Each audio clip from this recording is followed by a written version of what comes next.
안녕하십니까. 전 시간에 우리 이번에 본 모평에 관해서 아주 자세하게 우리 선생님의 그런 참 고생으로 분석을 해드렸습니다. 자, 가장 중요한 시간이죠. 이제는 그런 분석을 보면서 그러면 각자 나에게 맞는 그런 대책, 다시 말하면 어떤 방향성을 가지고 수능을 대비할 것인가. 자, 이거에 대해서 이 시간에도 우리 또 국어과 대표 박수영 선생님이 자세하게 이 조언을 이렇게 해드리겠습니다. 선생님 오늘 좋은 말씀 해주시죠. 네. 여러분이 지난 시간에 시험지에 대한 철저한 분석을 했다면 이제 이 분석 이후에 여러분이 어떤 학습 방향을 가지고 어떻게 수능 때까지 달려가야 될지에 대한 조언을 선생님이 간단히 해보도록 하겠습니다. 우선은 그 공통 과목에 대한 이야기를 좀 먼저 해보겠습니다. 우선은 국어 독서 공부부터 그리고 이게 실제 저희 학원에서 이루어지고 있는 학습 계획들입니다. 우선은 독서와 문학은 모두 EBS 연계 교재를 마무리해야겠죠. 그래서 1학기 수능 특강에 이어서 2학기에는 수능 완성 공부를 합니다. 그리고 이 수능 완성뿐만 아니라 또 기출문제를 2회독, 3회독, 심지어 4회독, 5회독까지 해봐야 평가원에서 지문 구성의 원리가 어떤지, 평가원은 선지를 어떻게 구성하는지, 평가원에서 출제자들은 어떤 문장을 좋아하는지 이런 걸 이제 꿰뚫어 보려면 적어도 기출문제에 대한 공부를 조금 더 해야 됩니다. 그래서 본원에서는 마더텅, 이 마더텅이 아니더라도 기출문제집이면 상관없습니다. 그리고 마지막 세 번째로 이런 기출문제에 대한 분석이 정확히 이루어졌다면 연계 공부 끝났죠? 기출 공부 끝났죠? 그럼 이제 여러분이 실전 연습도 해봐야 되잖아요. 그래서 마지막으로는 저희 학원에 사설 모의고사를 준비했습니다. 그래서 이 사설 모의고사는 아마 작년에 비해서 훨씬 더 학원에서 좀 강화를 하는 부분이기도 합니다. 학원에서 올해 바뀐 시험 유형에 대비하기 위해서는 지금 여러분이 보다시피 독서와 문학이 두 문제씩 해서 4문제가 늘어났기 때문에 국어는 정확한 시간 안에 문제를 풀어내는 사고력이 필요한데 아마 올해는 정확하게 문제를 못 풀어내면 시간이 부족해서 지문을 버려야 되는 상황이 생길지도 몰라요. 그러다 보니까 이 사설 모의고사를 통해서 시간 연습하는 것들을 좀 더 실전 연습을 좀 더 집중적으로 해보는 그런 커리가 준비되어 있습니다. 조금 더 자세히 설명하자면 우선은 독서 부분은 수능 완성 독서가 완벽히 분석이 돼야 됩니다. EBS의 소재 아니면 글의 어떤 전체적인 구성 이런 거를 따올 수도 있기 때문에 이런 공부를 우선 할 것이고요. 그리고 기출문제를 이미 1학기에도 저희는 한번 했습니다. 그래서 이 기출문제를 지금은 뭐 2회독이라고 하지만 실은 2회독, 3회독까지 끝나 있는 친구들도 있을 거고요. 저희는 이 기출문제를 샅샅이 분석하는 작업을 하겠습니다. 참고로 여러분들 기출문제는 문제를 푸는 것이 아니라 분석하고 연구하는 문제들이라는 걸 항상 명심하고 있어야 됩니다. 그리고 세 번째, 사설 모의고사를 통해서 기출형 익히기를 통해서 빠르고 정확한 실전 연습을 해보도록 하겠습니다. 그리고 문학 부분입니다. 문학은 우선 1학기 때 공부 진도량이 조금 많았잖아요. 여러분 1학기 때 한 3개월 가까이 수능특강 교재를 붙잡고 있었을 텐데 교재에 실린 작품의 양이 실은 방대합니다. 그리고 여러분이 6월 모평을 보다 보니까 문학은 어떤 다른 장르에 비해서 EBS 연계율이 상당히 높다는 걸 느꼈을 겁니다. 그래서 수능 완성 진도를 나간다 하더라도 1학기 때 미진했던 수능특강에 대한 보완은 반드시 이루어져야 됩니다. 그리고 이 부분에 대한 추가 복습이 조금 더 심화적으로 일어나야 되는 부분이고요. 역시 연계교재인 수능 완성 작품 감상이 완벽히 이루어져야 됩니다. 그리고 EBS 연계가 50%다 보니까 7작품에 4작품이 출제됐다 하면 나머지 3작품에 대한 비연계 작품 대비가 분명히 일어나야 되겠죠. 그래서 비연계 작품 대비를 통해서 작품 감상력을 높이는 연습을 해보도록 하겠습니다.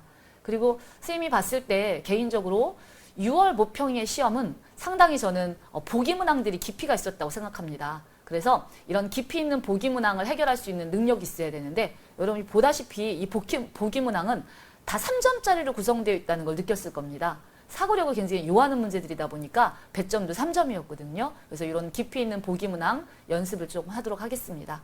역시 문학도 사설 모의고사를 통해서 실전 감각을 익히는 그런 연습이 필요할 것으로 보입니다. 네, 감사합니다. 지금 선생님 말씀이 독서에 대해서 가장 중요한 조언이 기출문제를 그냥 풀어라.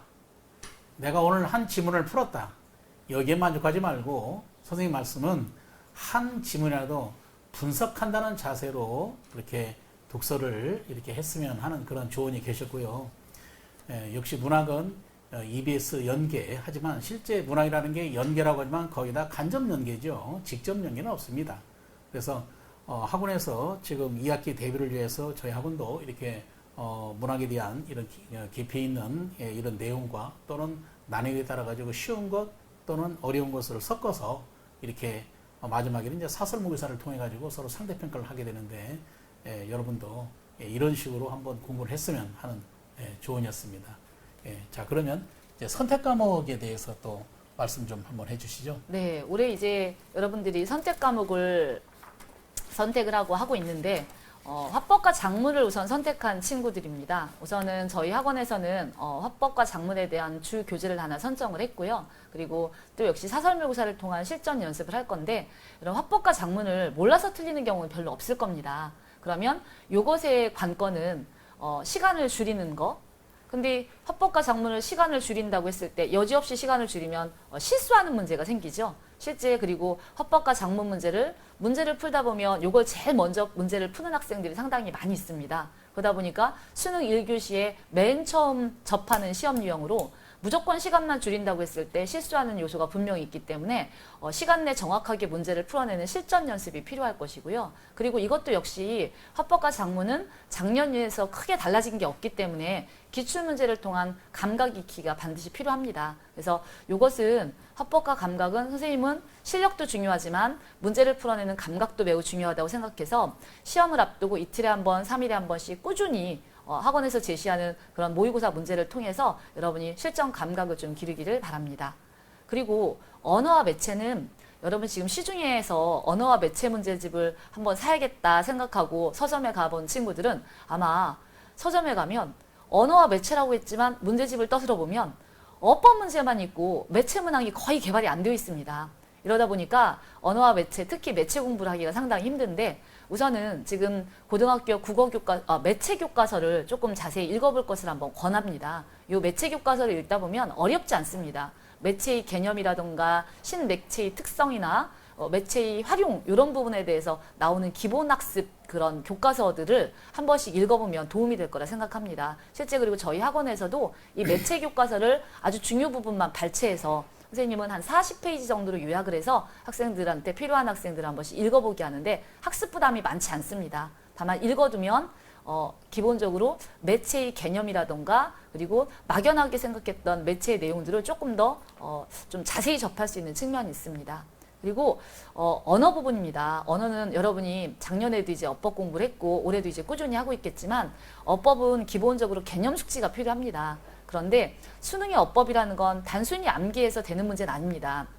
여러분 수능의 어법 문제는 항상 보기가 보통 제시되어 있잖아요. 이 보기를 바탕으로 적용을 잘 할 수 있느냐 하는 문제이기 때문에 생각 없이 개념을 읽으면 암기하면 보기에 적용을 못 시키는 그런 문제가 생깁니다. 그런데 수능의 어법이라는 것은 이해를 하면서 공부를 하면 암기는 따라오는 것이라고 저는 생각합니다. 그래서 어법에 대한 개념 숙지를 완벽히 하고 관련된 적용 문제를 풀어보는 그런 단계를 거치길 바랍니다. 그래서 언어와 매체는 올해 여러분들이 충분히 연습을 통해서 숙지할 수 있는 부분이 있으니 학원의 교재와 그리고 사설모의고사를 통해서 연습하는 그런 과정들을 거치도록 하겠습니다.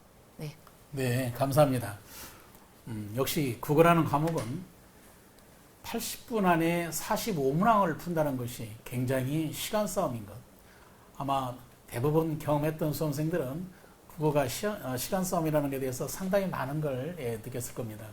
사실 중위권 학생들은 마지막에 지문을 하나 내지 두 개를 거의 찍는 형식의 이러한 국어시험의 그런 양태를 보여줬는데 역시 여러분이 훈련할 때는 실전 감각을 익혀야 하죠. 그래서 우리 선생님 말씀도 화작문은 작년하고 유사한 그런 성격이죠. 좀 문제만 늘어났죠.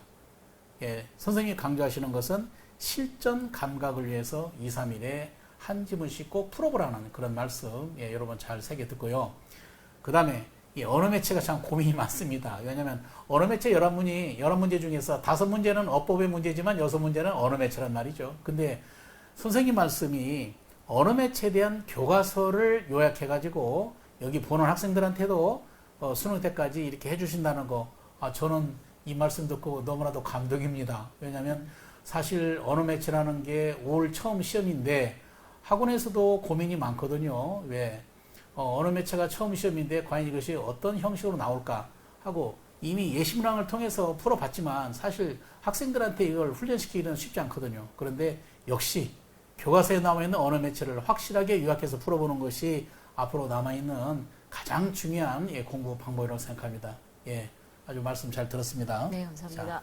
자, 여러분 수험생들 또는 부모님들 진짜 확실하게 현장에서 지금도 수험생을 가르치고 있는 선생님들이 분석을 이렇게 한다는 것에 대해서 저는 상당히 고무적이라고 봅니다.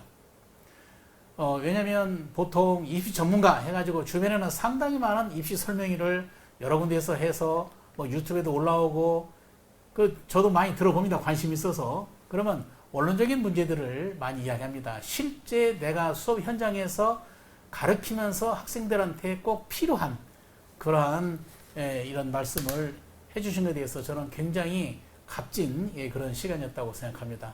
네, 지금까지 장시간 저희 분석 이 설명을 잘 들으신 부모님들 감사합니다. 저는 이천청술 지속학원 김영문 원장이었습니다.